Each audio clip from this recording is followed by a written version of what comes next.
In about 36 hours, movie theaters and live entertainment venues will be able to reopen in Maryland. But Baltimore City is hitting the brakes on the next stage of reopening. It comes as coronavirus numbers top 109,000 in our state. But the other key numbers we're watching are trending in the right direction. WJZ is live in Harbor East. Amy Kawada with more of the impact of the mayor's decision. Good morning, Amy. Yeah, good morning, Lynn. We've learned certain parts of the state, like Baltimore County, will be moving into phase 3 along with the state tomorrow, but Baltimore City will be staying put, meaning nothing will be changing tomorrow. And it's a hardship on many businesses like theaters here in Harbor East and across the city. Behind me here, movie theater posters have not been changed since March, and the owners don't know when they'll be able to reopen. It's confusing to us at this point why we are being so singled out. Kathleen Lyon, the co-owner of Baltimore's historic Senator Theater, posted a video of the lights going up on the stage in anticipation of reopening tomorrow.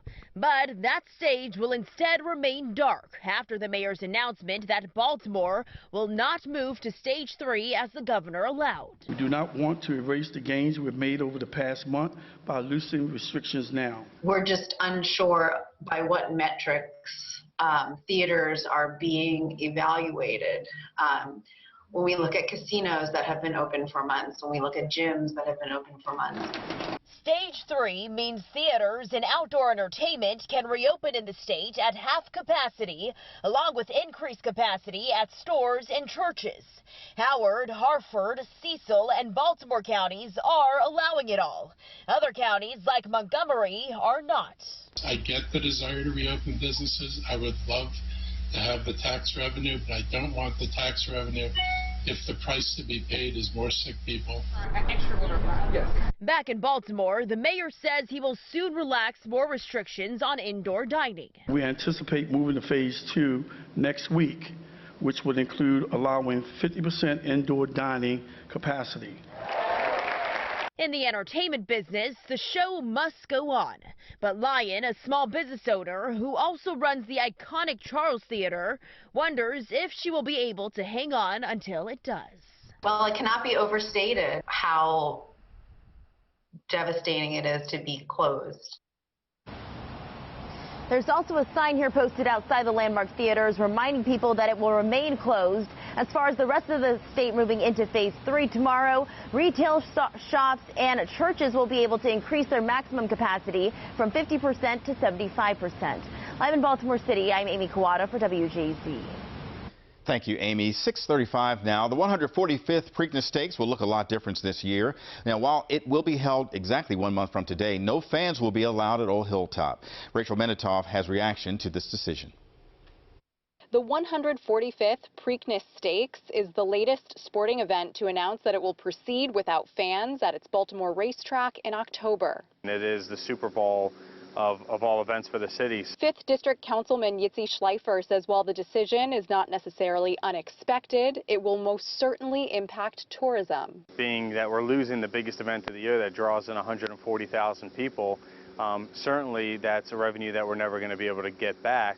The owners of Preakness released this statement, which says in part, while we had hoped to be able to welcome fans as we have for the past 145 years, the health and safety of our guests, horsemen, riders, team members, and community at large is and always will be our top priority. I mean, of course, it's completely different than anything we've ever been used to. I guess that's the best thing to do. Bernard Reed has lived across the street from the Pimlico racetrack for 20 years and says this year will undoubtedly be very different than previous ones. We don't hear the roar across the street of the fans and the excitement of the horses round in the track. It's just going to be different. Only essential racing personnel and participants will be allowed inside the Pimlico racetrack. Fans won't have to miss the annual event entirely, though. You will be able to watch it from afar, live on TV. It's better to be safe than sorry. If you've already purchased tickets, you can either transfer those tickets to next year's Preakness Stakes, or you can apply for a full refund, and we have instructions about how you can do that on our website, WJZ.com. Reporting outside the Pimlico racetrack, I'm Rachel Menitoff for WJZ. It is Hunger Action Month. Right now, more people than ever depend on the Maryland Food Bank, and it's trying to raise awareness of food insecurity by hosting a series of events this month, including a virtual food drive. The food bank needs people to volunteer their time as well. Feeding America estimates 1 million Marylanders are food insecure right now. It will soon be easier for students to get free meals in Anne Arundel County. Starting Tuesday, the district will nearly double its meal distribution sites. Students will be able to pick up breakfast and lunch at any of the 119 sites all over the county. For a list of locations, log on to WJZ.com.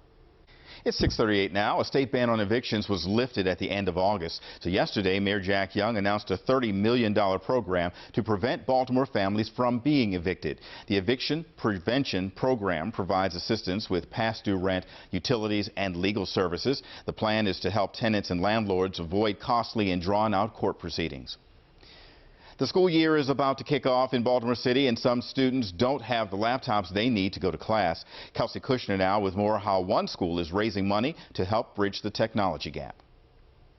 In just a few days, Baltimore City Public Schools will kick off the new school year with a new way of learning online. But not every student has the access to the tools they need. Our job as a school is just to make sure that they have everything available at their disposal to be successful. In an attempt to close the digital divide, the Baltimore Leadership School for Young Women says since June, they fundraised over $110,000 to buy hundreds of Chromebooks for their students.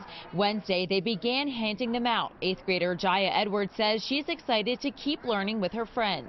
It's helped because some kids at home don't have like the computers and stuff to do their virtual schoolwork, so it's helpful. In March, schools shut down and turned towards virtual learning because of the pandemic, putting Chromebooks in high demand. Some school leaders were worried students would fall behind without the technology to connect them with teachers. It's important that they have those devices to be fully successful. Parents like Malika Edwards say she's grateful the school is stepping up to help out. It's extremely helpful. It's given me more time to bond with my children to be able to help them continue their education through virtual learning. The school says they plan on holding another event today to hand out more laptops to their students. They say they are still accepting donations. If anyone is interested, just head over to our website for more information. Reporting in Baltimore City, Kelsey Kushner for WJZ.